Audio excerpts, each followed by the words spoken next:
Hello and a very good morning, a very good afternoon, and a very good evening. And also, welcome to yet another episode of the geography lessons. And today, for standard 8, we'll be continuing with the previous chapter. And as you could see in the previous video, the use of maps was very or the use of maps is very important, or learning to how to use maps is very important so as to understand the different physical features of any continent or country. So today again we'll be moving towards the maps, and we'll be doing the plateaus, we'll be doing the other eastern side of the eastern mountain ranges of the Pamir Knot, and also the different river valleys of the Asia. And after that, to the for the next lecture, we'll be leaving the island groups and a few other important things before we wrap up this before the summer vacation. Now, let us just move on to the maps.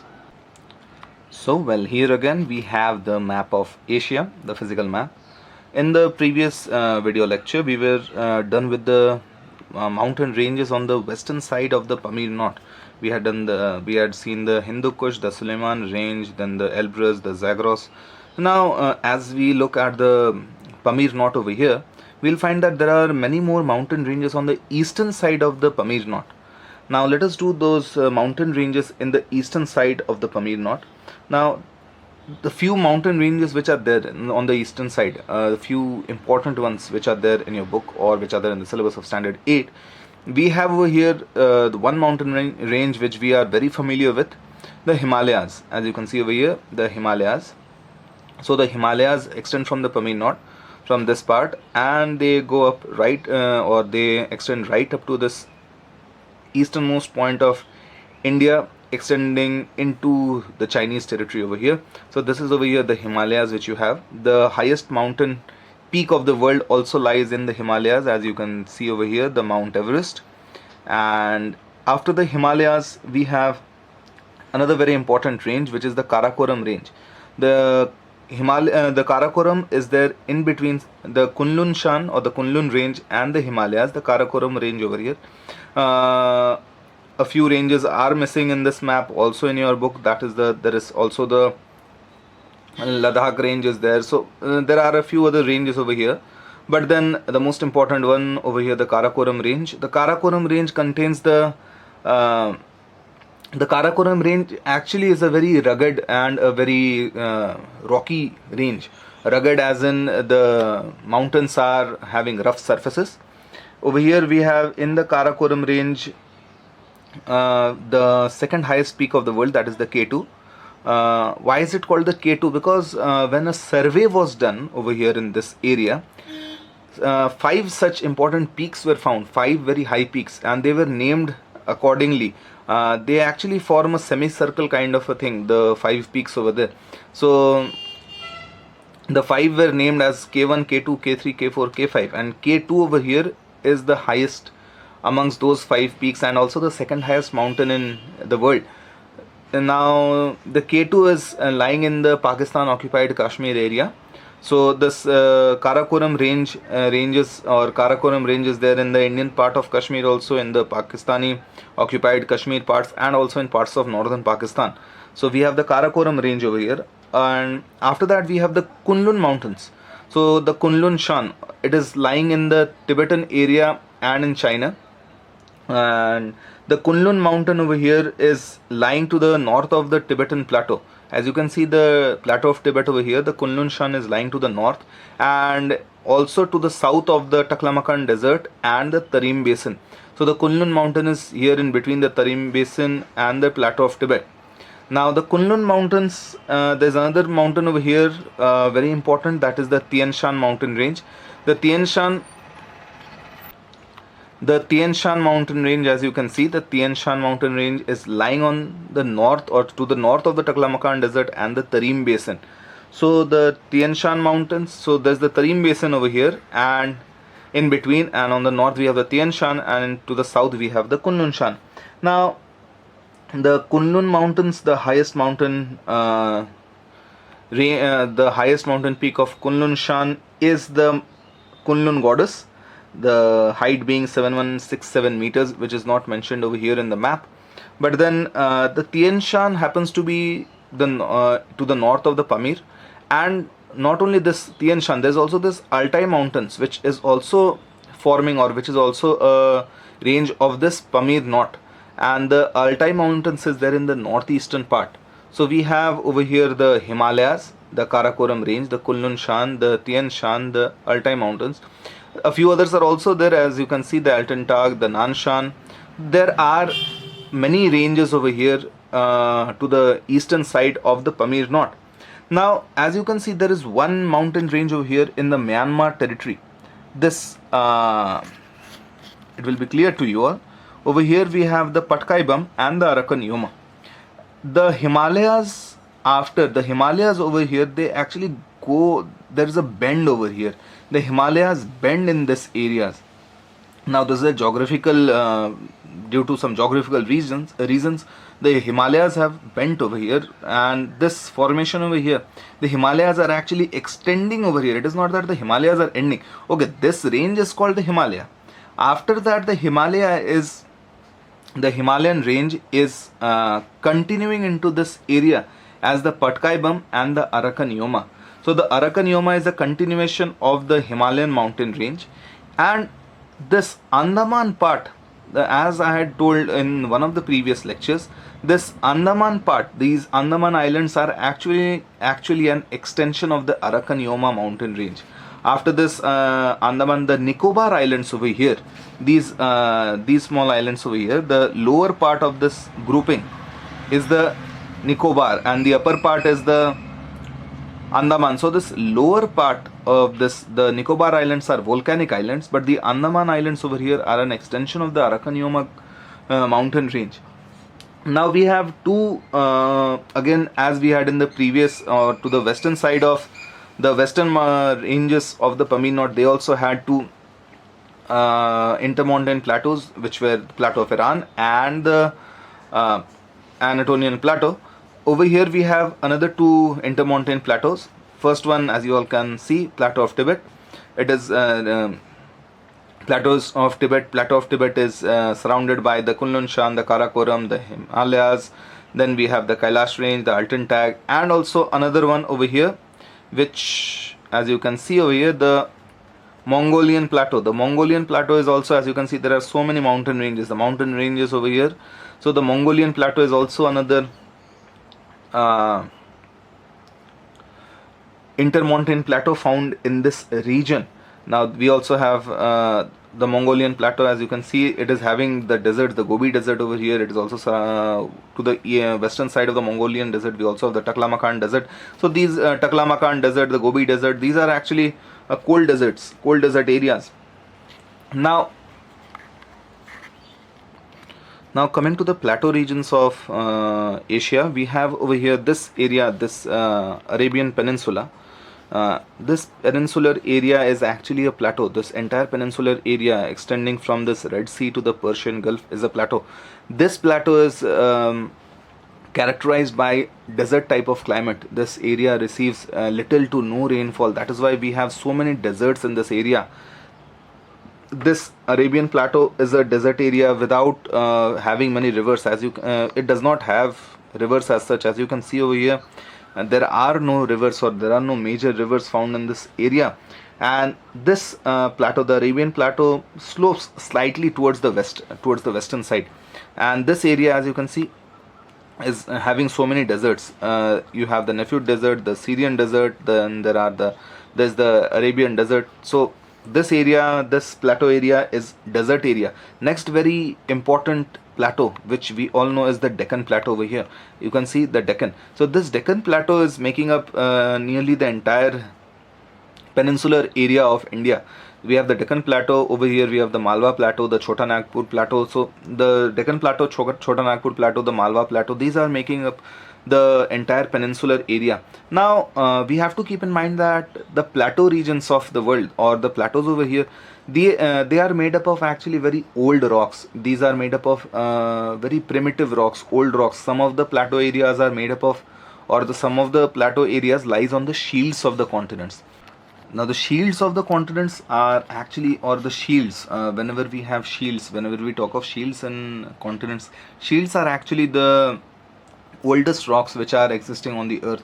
These are the most primitive rocks. These rocks were the oldest rocks which were formed on the earth, and shields are the igneous rocks. So shields are made up of igneous rocks, and there are many such shields. This Deccan Plateau area is also lying on one such shield. This is the Indian shield over here.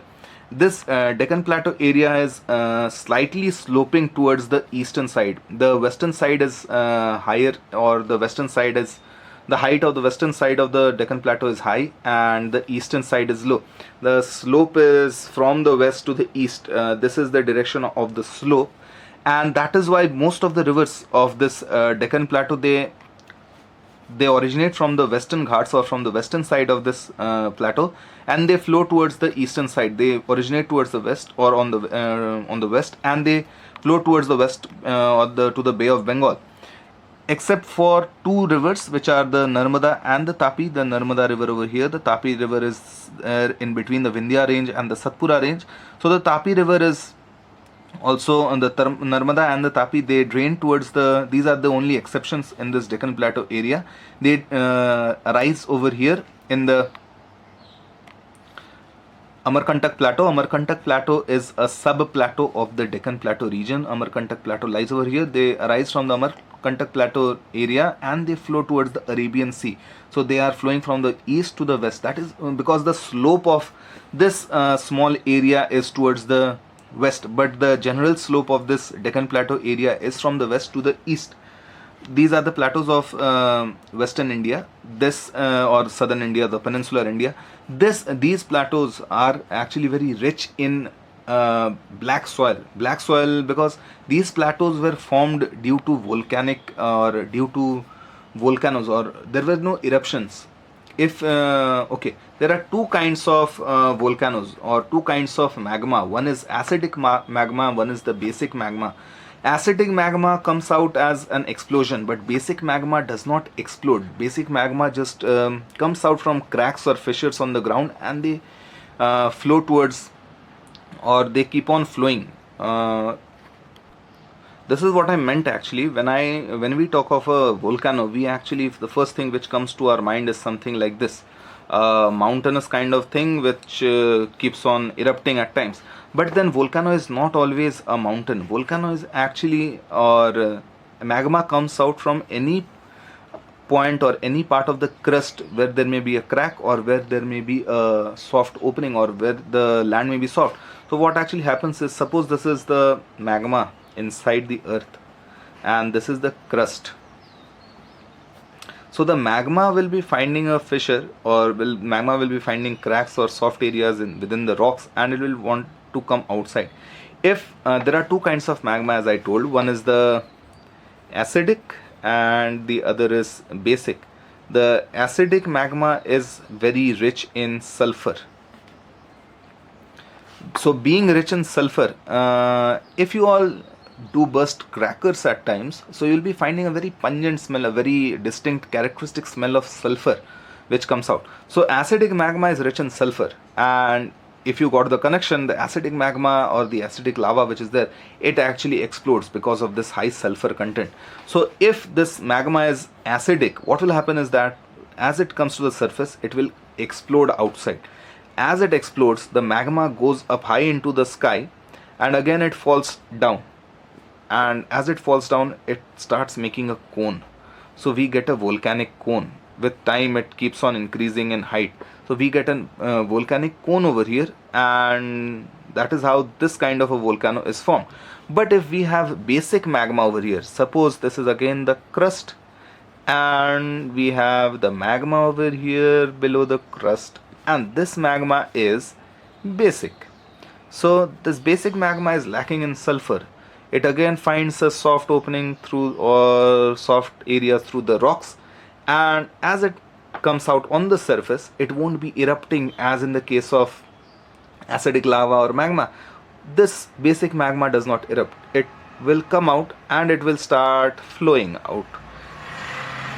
This magma over here, it starts flowing out towards the slope of the land, and following the slope of the land, this magma does not erupt, and it keeps flowing till the time it does not completely cool down. So this magma, if I ask you, where will if suppose this magma is flowing towards this side, and as it is moving it is cooling down, as it is moving it is cooling down, where will you find the slope of the land, or how will this slope be? Where the magma started coming out from, that point, this, or the point where the magma started coming out, that point will be at a higher level, and as it was moving outside, these areas will be at a lower height. So as you can see, this height over here is more than this height over here. So as it will keep on flowing, the amount of lava will keep on lessening, and the height also will be reducing. Now this over here, when we talk of I think you may have got the reference. When we talk of the Deccan Plateau, I said that the Deccan Plateau is sloping towards the eastern side. It means that maybe some millions of years ago there may have been volcanoes over here, and these volcanoes may have been of or the magma over here may have been of the basic type. That is why the magma started coming out from these areas, and it started flowing towards the east, and as they flowed towards the east, the slope started decreasing. So over here we have the magma was coming out from this western side, and it was moving towards the east. That is why this area is rich in volcanic rocks, that is basalt. This area is very rich in black soil. This area is good for cotton cultivation, as cotton requires black soil. This Deccan Plateau area is sloping towards the eastern side. That is why most of the rivers are flowing towards the east. I guess now you have understood why we have the slope towards that side, and you have also understood the difference between the acidic lava and the basic lava. Now we have two other plateaus over here which are mentioned. We have over here, as you can see, the Shan Plateau. The Shan Plateau over here, it is somewhere in the Myanmar area, the northern parts of Myanmar. And then you have the Yunnan Plateau. The Yunnan Plateau is there in the south eastern parts of China, and also it is extending into some parts of Thailand. Now these as you can see, the Shan Plateau over here, there are two important rivers which are, this Shan Plateau is called, the Shan Plateau is having many deep gashes, or this is also called a very dissected plateau. Why is it called a dissected plateau? Because as you can see, two rivers over here.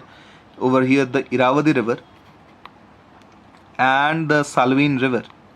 The Salween River, the Irrawaddy River, these two rivers and their tributaries, distributaries, these are actually draining the Shan Plateau area. When a river drains some area, when a river is flowing, as you all know, as a river is flowing through some area, it keeps on eroding the areas, it keeps on eroding and cutting through the rocks of the land. That is why as the river is flowing through the Shan Plateau, it is causing deep gashes and cuts in the Shan Plateau area. That is why the Shan Plateau is a highly dissected plateau. Now as the plateaus are done with, you can see, or these areas, these mountain ranges, the central highlands, these mountain ranges are very high. You can look at the heights of Mount Everest 8850, the height of the K2 8611. So these are very meters above the sea level. So these are very high mountain ranges, and the areas are located at a very high altitude. As we keep on moving up higher on the land, the temperature starts reducing. That is why if you all have seen pictures, if you all have been to the mountains, you must have seen that the highest mountains or the higher mountains are snow covered. Now these snow covered mountains give rise to many rivers, and these rivers are the ones which keep on, or these rivers are the ones which feed so many or which is sustaining, these are the rivers which is sustaining such high population in India, China. So these rivers are very important. Now what is a basin? When we talk of a basin, once again let us when we talk of a basin is the entire area from where the river gets its water.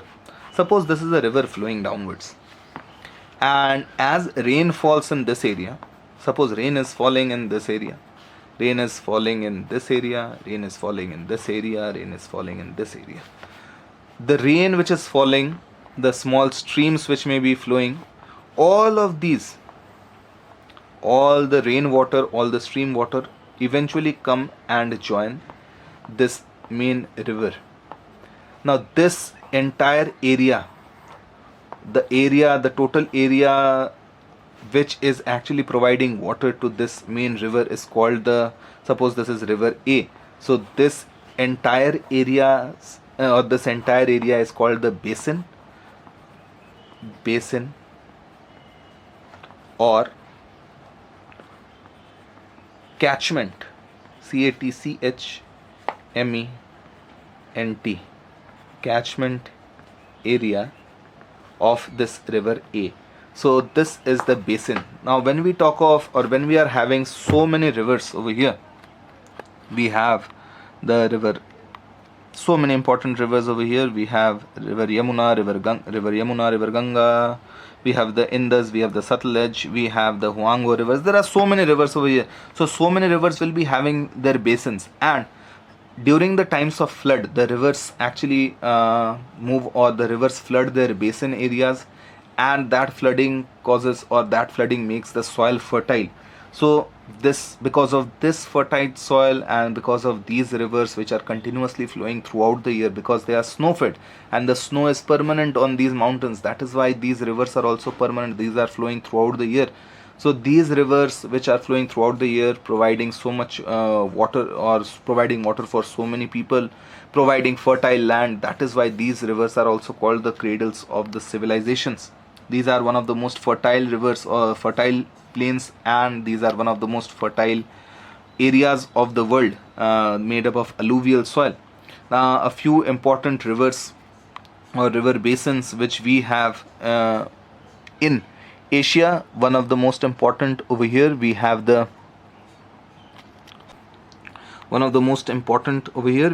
Euphrates and the Tigris. I hope you were able to locate it. Over here we have the Euphrates near Damascus, as you can see, and the Tigris or the Tigris. So these two rivers, the plain over here, these they are the dominant rivers of the country Iraq, and they are flowing and meeting in the Shatt al-Arab area in Iraq, and these two rivers are forming a very alluvial and a very fertile plain over here. This valley of rivers Tigris and Euphrates in Iraq, these were also this was the place where you had the ancient Mesopotamian civilization. So this area is an alluvial plain, and it's used for agricultural purposes. Next we have the valley of the river Indus. Now the river Indus is actually joined by, or the river Indus originates near the Kailash range over here, and it is also having 5 rivers which join it: the Ravi, Jhelum, Beas, Satluj and the Chenab. Ravi, Jhelum, if you all know that Punjab, it's called the land of 5 rivers. These are the 5 rivers which are draining Punjab. So these 5 rivers join Indus, and then they flow towards the Arabian Sea. So this area, the valley of the river Indus, along with its 5 tributaries, these are making, or these rivers, these rivers are making this area immensely and highly fertile. And this area over here, it formed the Harappan and the Indus Valley civilization over here. Now we have, therefore we have such another. Next one, we have the Indo-Gangetic plains. The Indo-Gangetic plains, or the Ganga Brahmaputra plains, they actually extend from this area of India and are moving towards, or are extending towards the Bangladesh and also parts of Assam, because of the river Brahmaputra and the river Yamuna and the Ganga and their tributaries. This area, it is one of the most fertile area of the world, sustaining such high amounts of population, also providing fertile land for cultivation and for growing. Next we have the Great Plains of China over here. As you can see, the Great Plain of China, and it is drained by the rivers Huangho, the river Yangtze-Kiang. Now river Huangho is also called the Yellow River. As you can see, the river Huangho over here. So the river Huangho is actually crossing or moving through the Gobi Desert, and because it is flowing through the desert, it is carrying the yellow golden sand of this Gobi Desert. That is why river Huangho is also called the Yellow River. This river Huangho is also, or was called the sorrow of China, because the Huanghe was known to shift its course very frequently and also without and by causing huge amounts of damage. That is why this Huanghe was called the sorrow of China. Similarly, the river Damodar is called the sorrow of Bengal because of the same reasons. These areas carry, or sorry, these rivers are making this area of China one of the most fertile plains of, or plains of the world, and this area is actually responsible for providing most of the food grains and for providing most of the Chinese population with food. Well, I guess then it was very clear to you all about the things which I explained. If there is any problem, please write them down in the, or write it in the comment section. Please stay happy, be happy, and keep enjoying.